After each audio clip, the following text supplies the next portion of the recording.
So it's a big day for the Range Rover brand in India. The company has officially announced that they will be locally assembling the Range Rover and Range Rover Sport over here.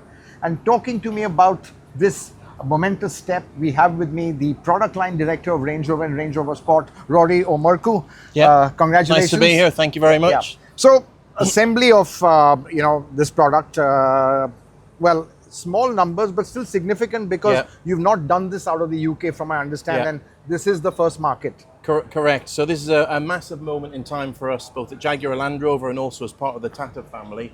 It's a huge privilege and an honour for us that this is now going to be assembled in India. It's the first time in the history of Range Rover since 1970 that we will have built the car and assembled it outside of the UK. So not even China? No, so hugely significant moment.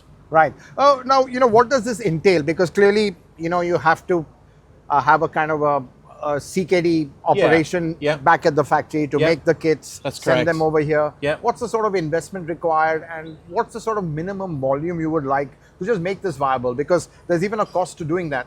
And that sometimes can offset the savings in taxes. Yeah, I mean, we'll easily hit the minimum volumes. We have a CKD pack facility in Solihull where we'll pack effectively the body in white, which is the base structure of the car, the engine, and all of the parts which go into the assembly. And we'll easily hit the volumes required to make it return because these cars are really quite profitable. So body in white, you mean the painting will also be done locally? Yeah, no, the painting will be done in Solihull and the e-coating of the body. Right. And then that will go into the packaging or the package as part of the what comes over to India. So to be honest, more of an SKD operation for the moment, because I think even engine assembly is not local. Yeah, so the engine assembly will still be in Europe. Right. And then it will come over here as part of the CKD, if you like, or the build. Right. And the quality levels out of our Pune plant are absolutely second to none. So we're really looking forward to the quality that we know we'll see from here as well. And could this be a starting point for assembly in other markets in the world?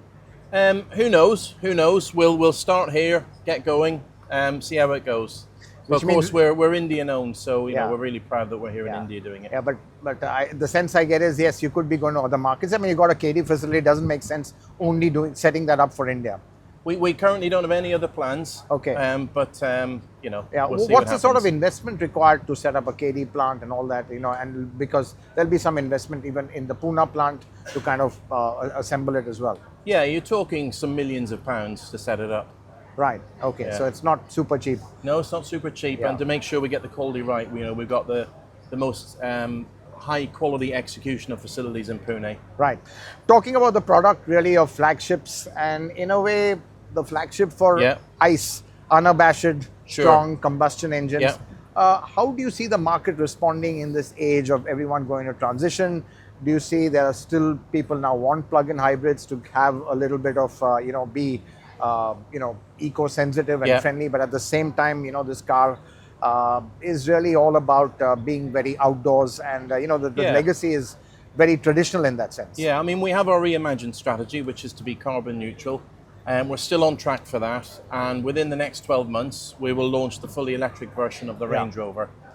The great thing about this product is it's on something called the modular longitudinal architecture, and the reason it's modular is because we can build ICE derivatives, plug-in hybrids, or fully electric in the near future. Right. So in some respects, we can give the consumer the choice, and it will vary by region to region, the extent to which electrification takes hold. Yeah, the point I was trying to make it, what's the market sentiment right now? Are people still enjoying what they see the last heydays of ICE, and you're seeing a good demand for pure ICE vehicles? Yeah, I think in the market, we're probably at a bit of an inflection point, and it varies from region to region. And of course, government incentivization in different parts of the world will make a big difference as well. So I think we're at a point of inflection. We're seeing a bit of a slowdown, as you probably know. Yes, exactly. In EVs, but I think it'll probably be temporary, and then it will take off again. We might see plug-in hybrids lasting for a little bit longer than were originally envisaged, particularly where they're really offering the consumer something really good. So in the past, some of the plug-in hybrids were almost like tax cheats. But with a product like this, which offers 110 kilometers of range, most people can commute to and from work on electric. So there could be a space for plug-in hybrid in the interim. But, like everybody else, we're going to waiting to see how it evolves. Right. I don't think anyone really knows the full answer. Talking about full electrification, I mean, do you see some challenges? I mean, typically these products are very outdoorsy, where there's no charging infra at all in the middle of nowhere. And as well as the form, it's very, in a way, well, I wouldn't say unaerodynamic, but it doesn't have the the drag coefficient you would need for extra range, and you've seen that's become super important as far as range goes. So would range be a challenge with a body style like this? I think the first thing I would say about the body style is we've got a really reductive design language, and actually the CD of this car is just under 0.3. Yeah, but the frontal area is still big. Yeah, so we know we'll make some extremely subtle modifications for aerodynamics. And whilst I can't reveal too much now, the range on this will be true to the name of Range Rover. It's really, really very But that would mean just putting in a massive battery. That's one way of getting the range as well, isn't it? Yeah. Rather than on efficiency itself. Yeah. No, we're trying to stay away from enormous batteries because that comes with some other issues. And I think you'll see when the EV comes out that we've struck the balance just beautifully. Right.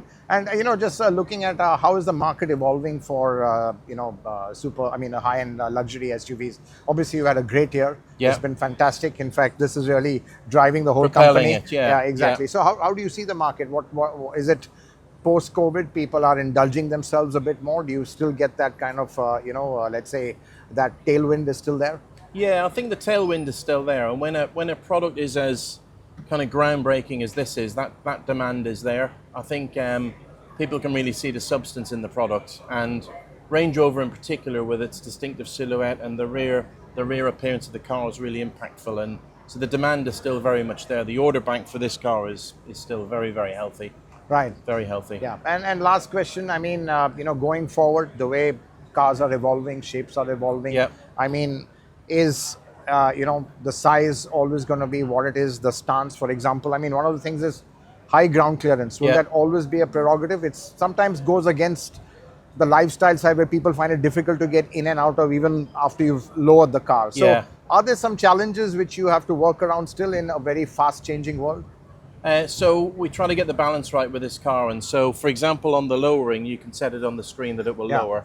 As you say, that can still be higher up than some saloon cars because of the off-road nature of the vehicle. We do offer deployable side steps which neatly tuck away when they're not in use. What we try to achieve with this car is that it's the Swiss Army knife of cars, so that it can be all things to all people.